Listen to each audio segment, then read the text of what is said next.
3 मई को NEET UG परीक्षा paper leak होने के कारण नेशनल टेस्टिंग एजेंसी ने इसे रद्द कर दिया है। दावा है कि परीक्षा से पहले छात्रों के बीच एक ऐसा टेस्ट पेपर पहुंचा जिसमें 720 प्रश्न थे, जिसमें से 600 नंबर के सवाल नीट की परीक्षा में हूबहू आ गए और फिर नेशनल टेस्टिंग एजेंसी एनटीए ने नीट यूजी 2026 परीक्षा को रद्द कर दिया। भारत में समय समय पर कई बड़े कॉम्पिटिटिव एग्जाम्स रद्द होते रहे हैं। नीट, जेईई, एसएससी और यूपीएससी कई बड़ी ऐसी कॉम्पिटिटिव एग्जाम्स हैं जो रद्द की जा चुकी हैं। इन परीक्षाओं के पेपर तैयार करना बहुत ही गोपनीय और जटिल प्रक्रिया होती है, जिसे बहुत सिक्रेसी और जिम्मेदारी के साथ अंजाम दिया जाता है। ऐसे में किसी वजह से पेपर अगर लीक हो जाए और दोबारा पेपर करवाना पड़े तो सरकार को भारी नुकसान उठाना पड़ता है। बात खर्च की है तो एनटीए का एक बड़ा एग्जाम करवाने में सैकड़ों करोड़ रुपए खर्च होते हैं। इसमें बड़ा हिस्सा प्रिंटिंग, पेपर, लॉजिस्टिक्स, सुरक्षा,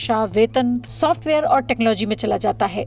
एनटीए ने 2018 से अब तक यानी 2026 तक परीक्षाओं को कराने में कुल 3064 करोड़ रुपए खर्च किए हैं। ये बात अलग है कि एनईईटी जैसे एग्जाम के लिए एनटीए महंगा आवेदन शुल्क वसूलती है। इससे उसे 1000 करोड़ रुपए तक की कमाई हो जाती है, लेकिन खर्च भी उतना ही भारी होता है। उसे प्रिंटिंग और लॉजिस्टिक्स के इंतजाम करवाने में ही दसियों करोड़ रुपए खर्च करने पड़ जाते हैं। इन सब इंतजामों के बावजूद अगर पेपर लीक हो जाए तो पूरी प्रक्रिया फिर से दोहरानी पड़ती है। नए सवाल बनवाना, नई प्रिंटिंग प्रेस चुनना, नया लॉजिस्टिक्स और नए केंद्रों की नई व्यवस्था करना। अगर नीट यूजी की पूरी परीक्षा रद्द करके दोबारा से एग्जाम करवाए जाएं तो 200 से 500 करोड़ रुपए तक नुकसान हो सकता है। एजेंसी के साथ ही परीक्षा में बैठने वाले छात्रों और छात्राओं को भी नुकसान उठाना पड़ता है। उन्हें दोबारा नए सिरे से तैयारी करनी पड़ती है। साथ ही छात्रों का समय और पैसा भी बर्बाद होता है। मेंटल टेंशन अलग से,